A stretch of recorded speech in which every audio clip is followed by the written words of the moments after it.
So magpapalit tayo ng battery today guys. And mag-upgrade tayo ng RCB lithium-ion battery. Let's go!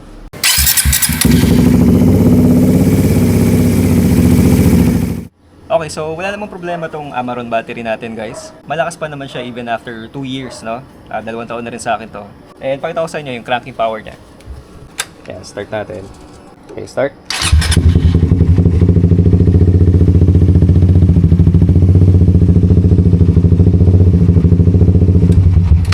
Yan, so as you can see, malakas pa naman siya, no? Pero yun nga, mag-upgrade tayo sa lithium-ion na battery, yung RCB, para sa weight reduction or para mapagaang natin yung overall weight ng motor natin. So ito yung RCB guys, pakita ko sa inyo. Yan, ito siya. So hindi naman ito bago, no? Medyo matagal na rin ito sa market. At marami na rin naglabasan ngayon ng mga lithium-ion batteries, no? Iba-ibang brand na rin. So as you can see, maliit siya, no? As compared dun sa Amaron na stock size. Kasi laki nung stock natin. Pero may kasama naman siyang foam inserts. Itong dalawang to. May pandikit yan. So ipapatong natin ito mamaya. Kaya magiging ganyan yung itsura niya doon sa ating battery casing. And ito naman guys, yung ating old battery. Itong Amaron ETZ 5L. So 5L ang sukat nito. And it's definitely heavier guys, mabigat siya. As compared mo dito sa RCB ito, kala mo walang laman no? Sobrang gang. So yan, ang difference nila in size. As you can see, pag tinanggal natin itong foam sa baba, ayan, so makikita nyo, mas maliit talaga to si RCB, itong lithium ion, kesa dito sa AGM battery natin, itong Amaron. Kaya rin, kailangan natin itong foam inserts para pumantay siya dun sa lagayan natin ng battery. Yan, pakita ko sa inyo. Ayan, so pag nilagay natin yung foam na ganyan, pantay na sila. Halos same size na sila. So try naman natin timbangin pareho para malaman natin yung weight difference. Okay, so timbangin natin guys. Umpisahan natin tong Amaron. Ayan, 1.9 kilos. And ito namang RCB, ayun, 0.4 or 400 grams. Isa pa. Ayan, 0.4. So wala pang kalahating kilo to guys, itong RCB. As compared dito sa Amaron, na halos 2 kilos. Ayan, 1.9. Kulang-kulang 2 kilo to. Based dito sa aking weighing scale guys. So ang layo talaga ng difference nila, mahigit 1 kilo, no? Kaya malaki yung masasave natin dito in terms of weight reduction or weight saving. So ang model ng RCB na kinuha ko guys ay yung HJTZ5S-FP. Yan, so ito nga, sobrang gaang niya. Kaya mong buhatin ng 2 daliri lang, ayan, no? Tapos meron siyang tester dito sa taas. Pwede nyo pindutin tong test button, itong bilog. Ayan. Para malaman nyo kung full charge ba siya. Pag 3 bars, full charge. Pag yung gitna, 2 bars ay half. And then yung pinakamababa is yung low, yung 1 bar lang. Ayan, so malalaman nyo siya dito pag pinindot nyo. And may kasama din siyang warranty card. Ito. So dito yung user manual at saka yung warranty card nyo. 2 years warranty ang battery na to guys. And of course, may kasamang conditions yun guys para sa warranty. Kailangan daw ma-install mo siya ng tama at walang issue yung electrical system mo. Kumbaga, no, hindi siya nag-overcharge or hindi siya nag-undercharge. Yun, so nandito naman lahat yun guys sa user manual, no. And also, may kasama rin siyang RCB na keychain. Yan, solid. May kasama din siyang 2 bolts, 2 set ng bolts, sarili niya para sa kanya. Okay, so lagay natin ito guys, kabit natin. Okay, so kasi guys, kapag nilagay lang natin siya ng walang foam insert, ayan yung itsura niya, masyado siyang mababa, no? At saka baka umalog-alog to, no? Kaya ilalagay muna natin tong 2 foam sa ilalim niya dito para maangat natin siya, tsaka para mas thick siya. Ito nga pala guys, since lithium ion to, pwede mo daw itong pagbali-balik rin kung gusto mo. Halimbawa sa mga nagko-customize na motor, no, nag-aanap kayo ng pagpupwesto ng battery or medyo alanganin yung paglalagyan, wala daw issue yun kahit ilagay mo siya ng pataas, pabaliktad, any orientation kasi wala namang liquid na magli-leak sa kanya. So yun din yung advantage, no, sa mga lithium-ion batteries. So hindi ko na tatanggalin guys yung pandikit pala niya. Ipapatong ko na siya dito, no, para mapwesto natin siya ng mas maayos. Yan, ganyan.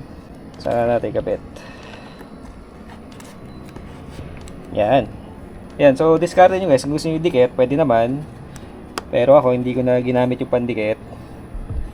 At yan ang pwesto niya. Nilagay ko na lang sa pinaka magkabilang dulo yung foam, no. Okay, so kakabit ko lang to guys. And then, testing na natin. Oo nga pala guys, sa pagkabit ng terminal ng battery, no, Meron daw tamang pagkabit dyan. Turo sa akin ng mga matatandang mekaniko. At tamang pagkalas din. No? So kapag magbabaklas kayo ng battery, ang una daw tatanggalin is yung negative. So ito yun, yung sa kaliwa dito sa battery natin. No? Saka natin tatanggalin itong positive or itong may pula na cover. Tapos sa pagbalik naman, ang mauuna naman is yung positive, itong may pula na cover. Saka natin nilalagay itong negative terminal. So yun ang turo sa akin guys ng mga matatandang mekaniko, mga veterano. At sinusunod ko lang din naman. At yun nga, shinare ko na lang din sa inyo.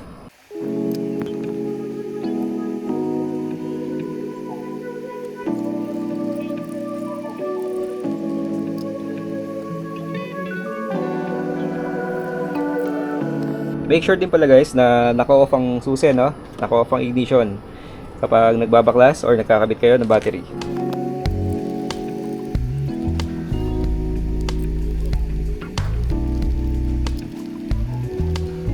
Okay, nakabit na natin guys.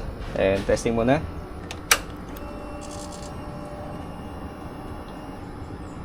Okay, start.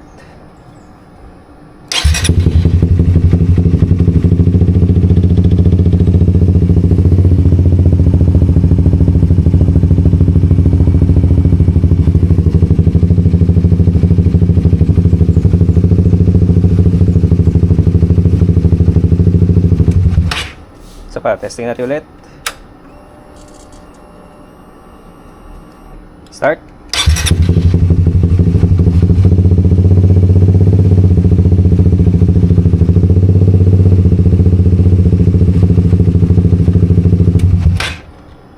One more, last.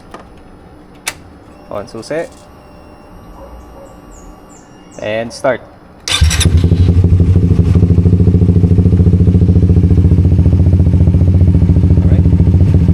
Okay, check naman natin ng voltage guys dito sa ECU.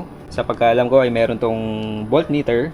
Hindi ko nga lang sure kung accurate, no? Pero at least makita natin yung baseline niya kung ano yung nagra-run sa kanya dito sa monitoring ng ECU natin.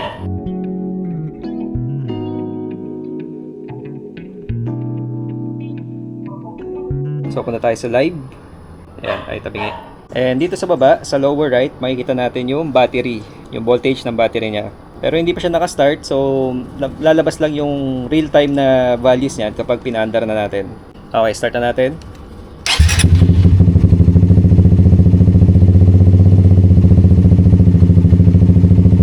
Yan. So based dito sa Juken app guys, naglalaro sa, ayan, pumakit na, nagiging 12, nasa 12 point something yung voltage ng battery natin. At idle, yan, naka-idle lang tayo.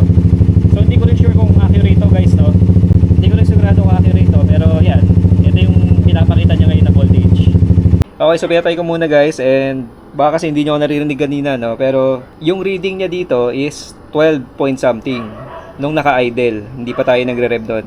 So tatry naman natin ngayon kung ano yung battery reading niya kapag nag-rev tayo. So balik tayo sa live.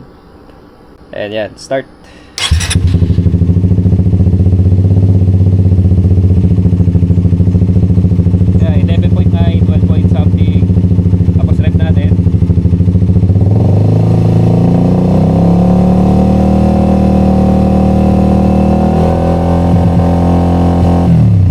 Yan, so pinatay ko na guys, hindi tayo magkarinigan yata. Pero basically, nasa idle, nasa 12 volts, based dun sa Juken app, no? And then kapag nirev natin, tumataas siya, umabot ng 12.6. So hindi ko nga sure kung accurate yon yung nandun sa app. Mas maganda talaga kung yung actual na voltmeter yung gamitin natin. Pero yun, mukha namang healthy siya. Maganda yung starting power niya, yung cranking power. So okay, all goods.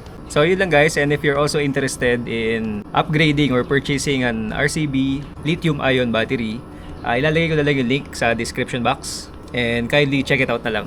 So that's all for this video. Thank you and God bless. Bye bye.